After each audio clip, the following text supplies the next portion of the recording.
Folks living along the Treasure Coast living in fear.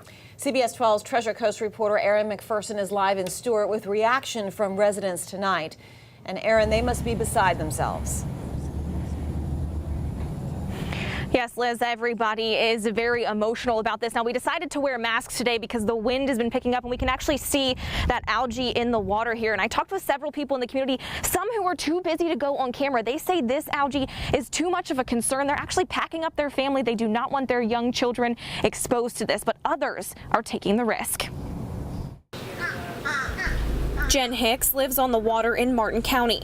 She moved to Palm City from up north to enjoy the warm weather. We're trying to maintain a really active lifestyle with boating and pretty much boating and paddling. She wasn't here in 2016 when the algae was thick, but she's concerned it will happen. But if it got that bad, then it would definitely stop us from boating and paddling here at all. We'd have to unfortunately go down to other areas down south. With the Army Corps of Engineers starting the discharges from Lake Okeechobee again tomorrow after a 2-week break, the algae coating our waterways seems inevitable. Even Colonel Jason Kirk couldn't say otherwise when asked for reassurance for the community that these discharges won't be detrimental. I cannot give that assurance. Colonel Kirk stressed these discharges are needed to get the lake down to a safe level. He says they're even doing pulse discharges, 1 day on, 1 day off, to help. With the salinity that comes in and then out again, can knock down some of this algae. While many are worried about the days to come, Hicks says she's going to enjoy the water while she can. We still want to continue to boat because that's a main part of our summer activities. So we're just pretty much trying to avoid being immersed in the water. Now, coming up on CBS 12 News at 6, find out how long those discharges are going to happen and what others in the community think the solution is. Reporting live in Stewart, Aaron McPherson, CBS 12 News. Biggest question of all, how long will the water flow for, and is it too late to reverse the damage? CBS 12's Treasure Coast reporter Aaron McPherson is live in Stewart with more on the algae anger. Aaron.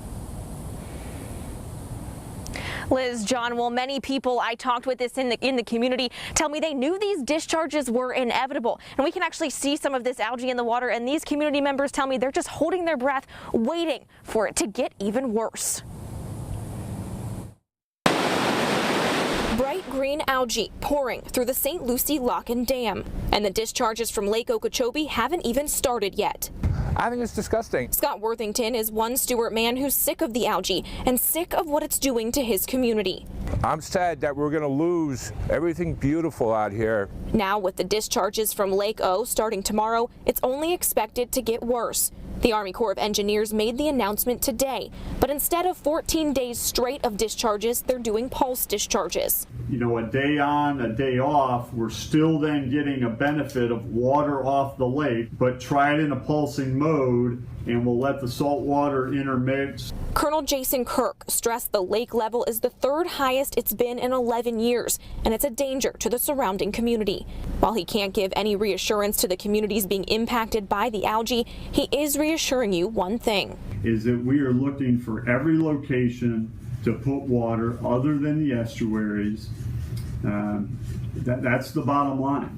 Colonel Kirk says this battle will be ongoing for the next 6 to 7 years. As for Worthington, he says it's all a political game. If we put the right people in office, we're going to get the right results back. I talked with several other people in the community concerned as well. One woman actually telling me she was too busy to talk with me because she was actually packing up. She said that she wanted to get her family, her young children out of the area. She says they're too susceptible to this algae and the toxins in the air.